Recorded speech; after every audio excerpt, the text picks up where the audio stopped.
just believe that this is the best time in the history of America for Black people.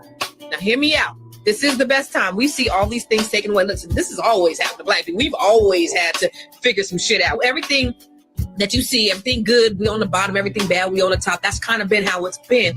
And something needed to happen in order for a shift to occur in our community. And while America is on fire, there has never been a time where so many white folks was out protest. There's never been a time in the history of this country where white folks and Black folks have been out there protesting, but not white folks. So I think that we have to really seize this opportunity, y'all. We have to build businesses. Less than 3% of businesses in Black communities are Black owned. What does that mean? We got to start building our own brick and mortars. We got to start doing our own community gardens. We got to start practicing collective economics. Black people will do business with Black people if we had options.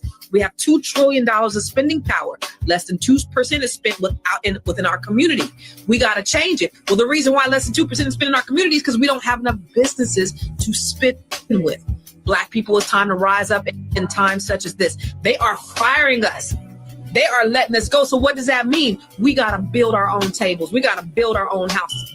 Fuck what they talking about. And we got to do it for ourselves. We got to be self-sufficient. We got to be independent. We got to take control of our lives, of our families, of our communities. And now is the perfect time to do it. And I'm excited about it for us. Welcome to a special edition of Let It Be Known. I'm your host, Stacey Brown. Peace and love, everybody. I'm your co-host, Neil Anderson. And this morning, folks, Karine Jean-Pierre, who made history as the first Black and openly gay White House press secretary, has stepped out from behind the podium with a memoir that's already stirring controversy. An Independent, a look behind or a look inside a broken White House outside the party lines. She says the Democratic Party betrayed President Biden, failed Black women, and lost its spirit. The book is part defense, part reckoning, and all personal and unfiltered account of politics, loyalty, and identity from inside the most scrutinized building in the world. Well, here we are, folks. Again, welcome, Karine. You said the Democratic Party lost this fight and failed to protect vulnerable people. What specific failures made you decide to walk away from the party altogether? So I think I talk about the 3 weeks, obviously, during the president's debate, and when he decided to hand over, pass the torch, if you will, to then Vice President Kamala Harris, which I think she did a phenomenal job in the 107 days that she had. It was historic. Her leadership was obviously impeccable and did a fantastic job, and I'm very proud of her. But I think the way that the Democrats behaved in that moment, it was the leadership, was something that I had never seen before. And to a point, almost even hindering her ascension to the top of the ticket. And I do think when you do things like that in a very public, ugly way, you're hurting the party. You know, the base is watching, people are looking. And so to me, that was one of the first moments that I was like, well, what's going on here? And then you fast forward to the end of our administration, to the beginning of the new administration. And I did feel as if what I'm seeing, and not just me, I was hearing from other members of the party or other just Americans doing their business every day in and day out at the airport or at a supermarket, and they would come up to me, some of them on the verge of tears, if not crying. What's happening? Why is the party not ready? Why are they not fighting? We knew we were going to lose in November, and now they're giving up their power, whether with agreeing to support nominees that were unqualified, or like seemingly to be throwing vulnerable communities under the bus. The anti-DEI was one of the first things that we heard coming into this administration, and there was no real fight. And so there were things that I was seeing very early on in just with this administration, that I was like, why are we acting as if it's business as usual? There's Project 2025 happening. Right. Our democracy is hanging by a thread. This is not business as usual. We need to be fighting. So you said that a two-party system isn't working. And we just saw Mandami become the mayor-elect of New York, and he declared that he's a socialist Democrat. Do you see the party now having to reconcile a lot of the issues that they have, and that it could be the party that you once imagined it could be? So, look, I think last night the election results just across the country were phenomenal and a good sign, not just for Democrats, but for our country. When you see Black women making history in mayoral race, when you see women making history, you see Mamdani making history. I think that is, I mean, that's our diversity. That's, when they're talking about anti DEI, but this is our country, right? Our diversity is indeed our strength. And I think that is what we saw last night. And look, another part of this too is that big tent. Voters elected Mamdani, who's a socialist part of the Democratic Party. They also elected the first woman governor in New Jersey, who was a CIA agent, was a CIA agent. I mean, those are different parts of the country and different parts of the party, and people showed their independence and actually voted and really put our country first in moving forward. And I think this is a message to Democrats, leadership. And it's not just, oh, Democrats won.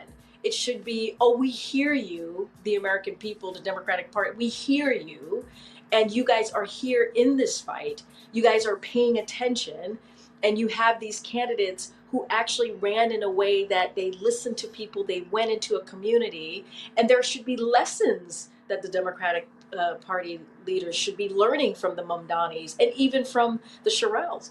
There should be lessons that they're taking. And so now this is not, yay, we won, but this is a good night. And now we have to move forward with a plan, with a strategy, because 2026 is right around the corner.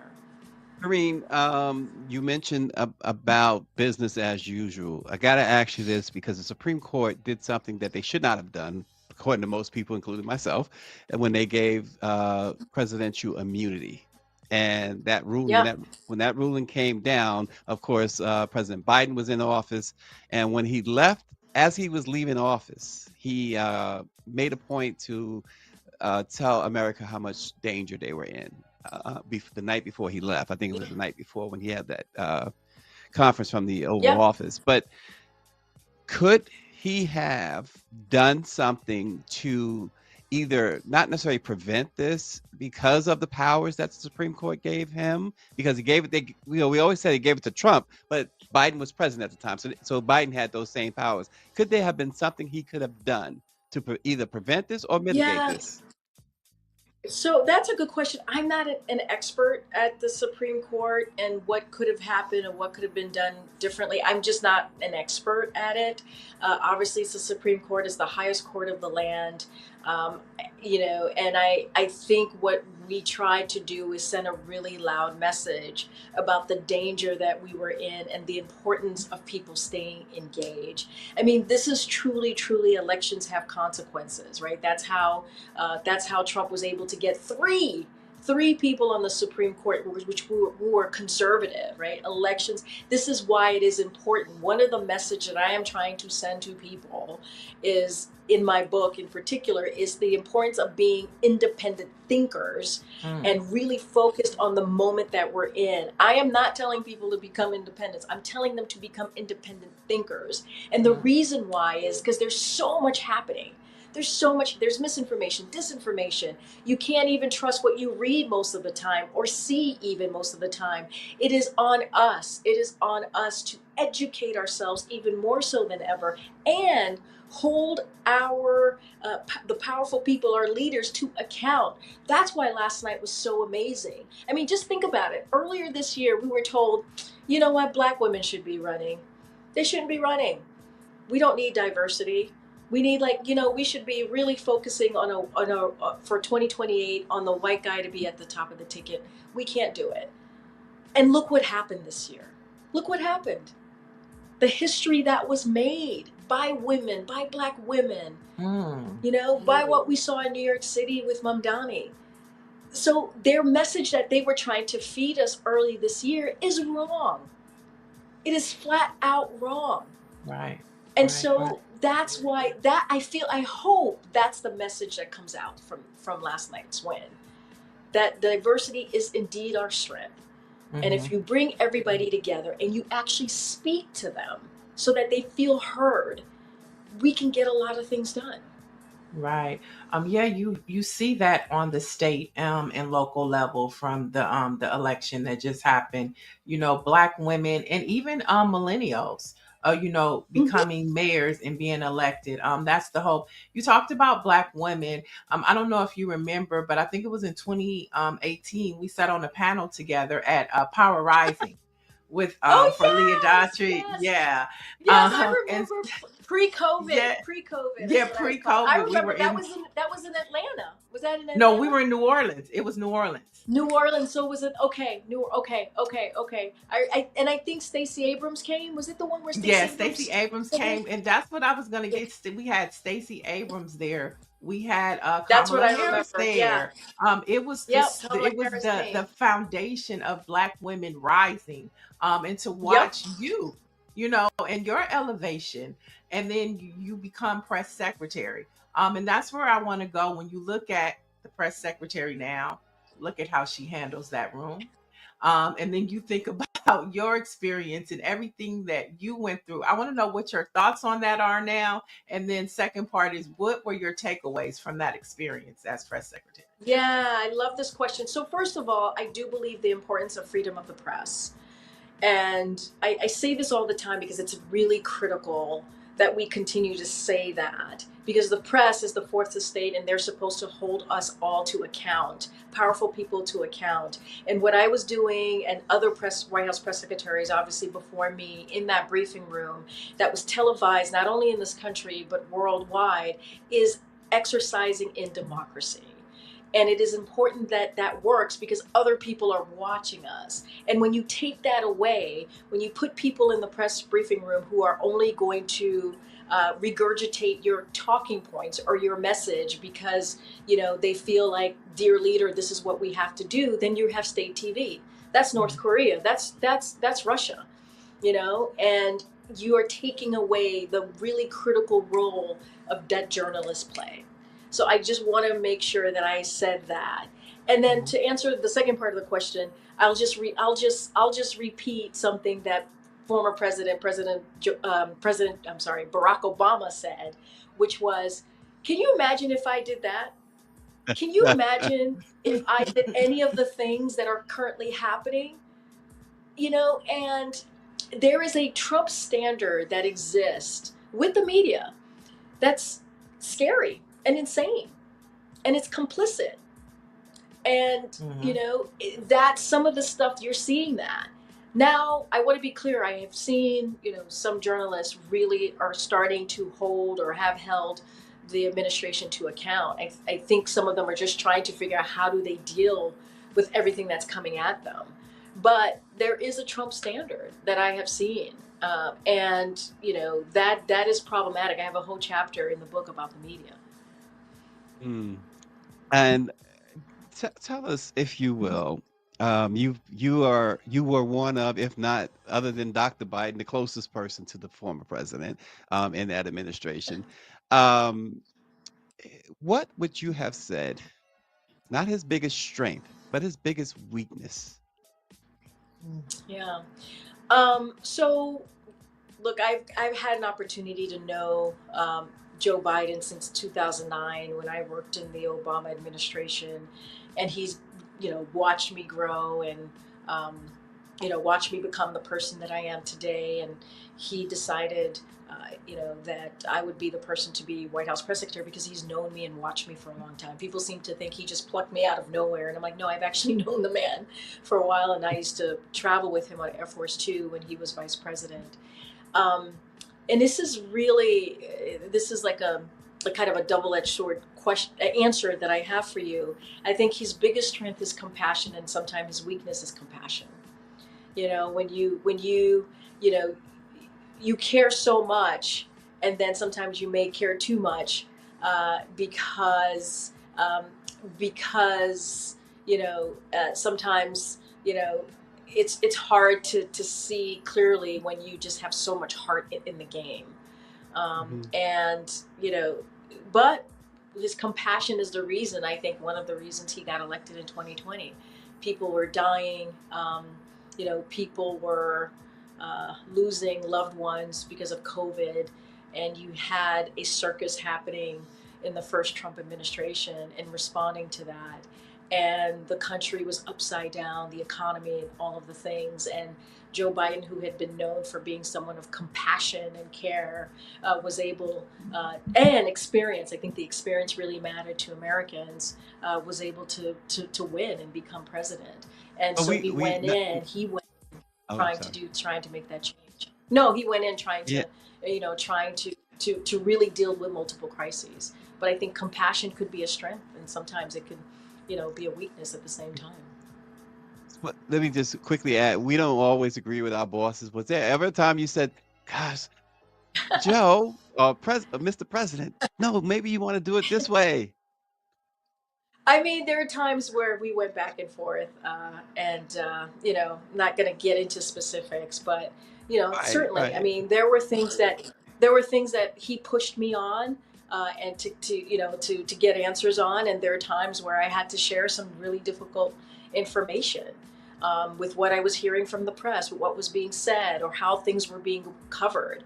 And those are not easy, right? Those are not easy to be like, look, Mr. President, this is what's happening. This is what's being said. And, there's a back and forth there. And I think he wanted us to challenge him. I don't think he wanted us to just be there and say nothing. I think he appreciated our thoughts and, what we were hearing and he would ask, he'd be like, what do you think, Karine? What do you think of whoever was sitting in front of him?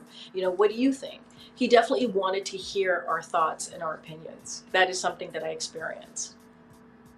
Yeah, I don't think that's happening now in the White House. No. But your Touche, new book, yeah. it's not happening. Your new book, Independent, is flying off the shelves.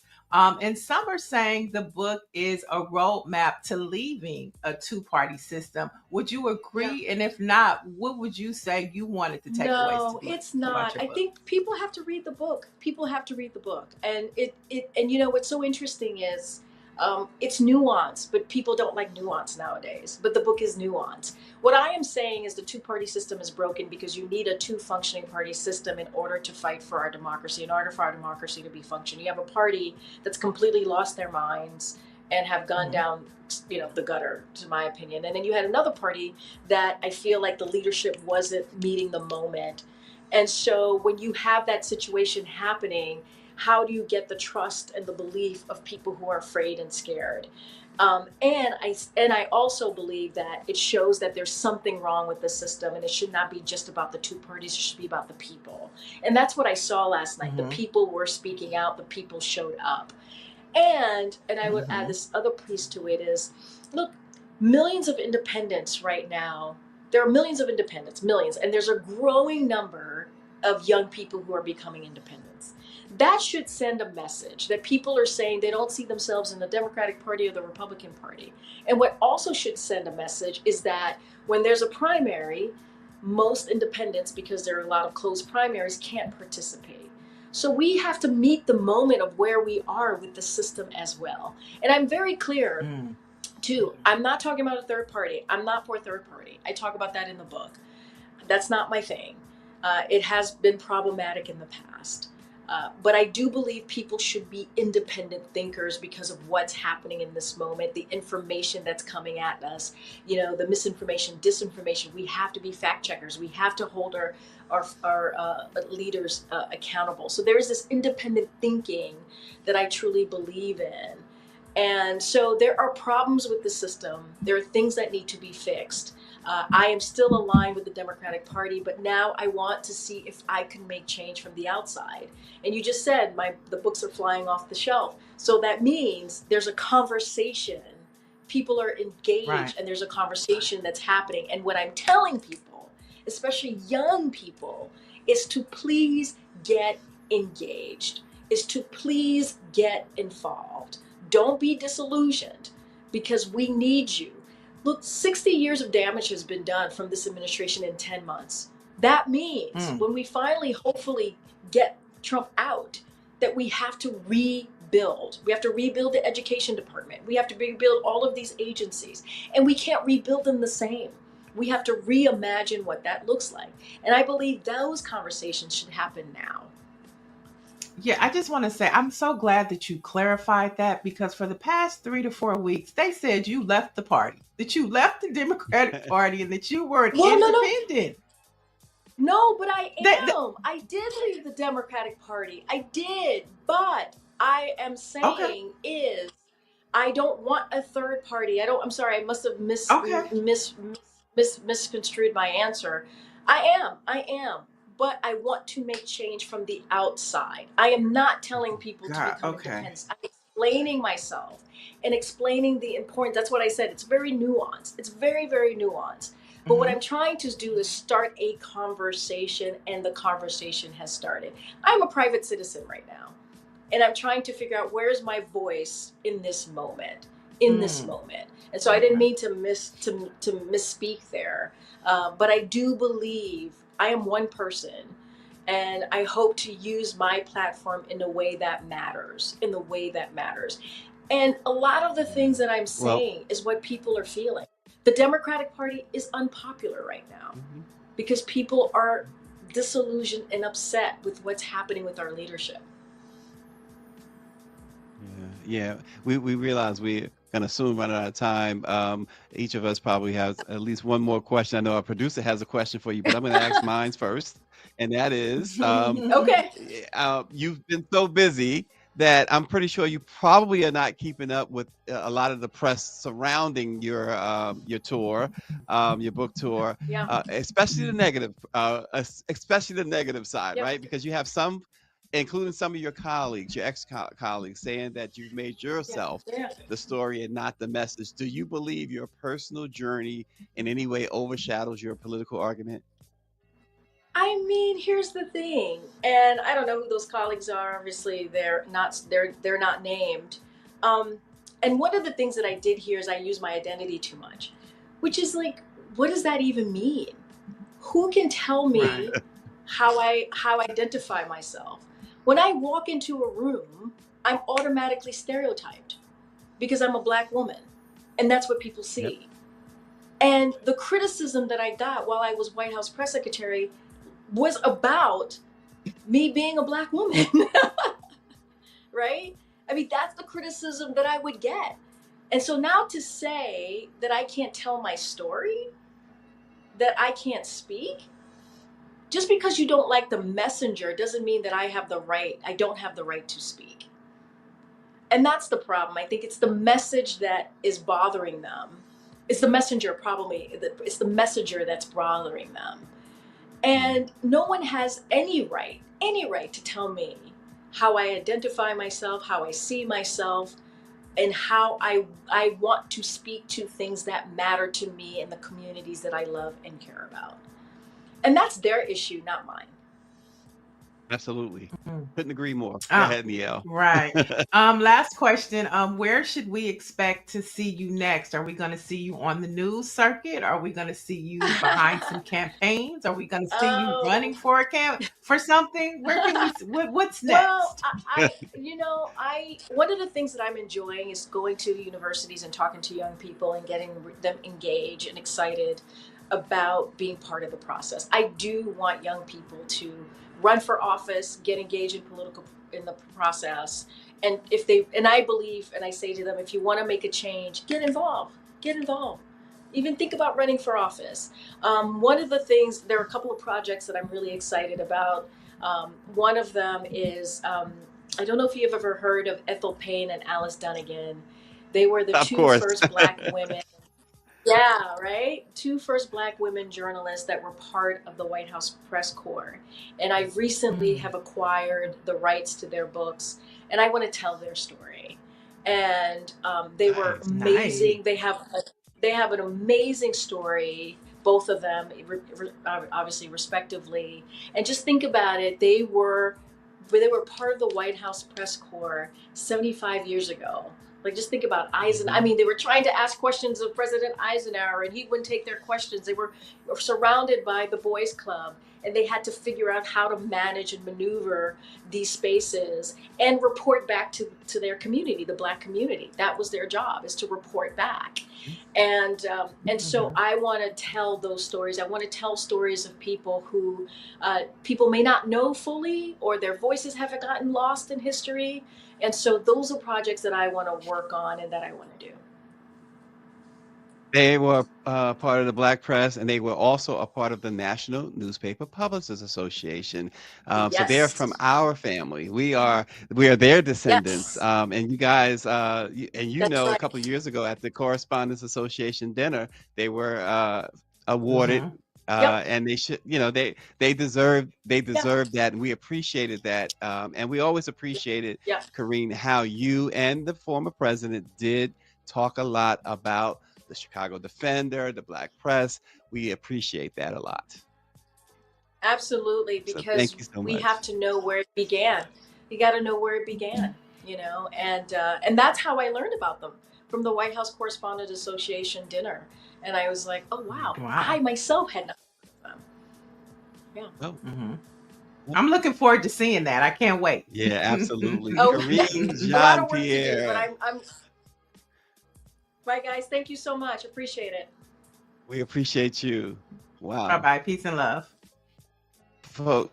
Yeah, that was a insightful interview, and I think she answered some questions that or cleared some things up for us. Oh, for sure, definitely. And just her space and where she decides to land in politics will be interesting to watch, because she's definitely pushing for Democrats, but has removed herself from the party. But I also like the fact that she said she wants to speak at college campuses, because, like I said, that's where the new voting block is going to come from. And so that's something that Obama always talks about too. So thank you for booking that interview. Great conversation, Stacey. Oh, it was, and it didn't disappoint. She never does. We talked a little bit about the criticism she's gotten from certain forces, but one of the things, as somebody who was at the White House a lot when she and her administration, when the Biden administration was there, I always found the criticism of her to be exactly what she said, simply because she's a Black woman. Right. And at least we got the truth. We're not getting nothing out of those folks in the White House. Nothing. Yeah. And I'm hopefully, I think David Youngblood and Mike V and the rest are very happy, because all year I've been seeing in the chat these guys saying, "Where's Karine? Y'all got to have Karine on again. You got to have Karine on it." And so we made it happen. We made it happen right here on Let It Be Known. See you then.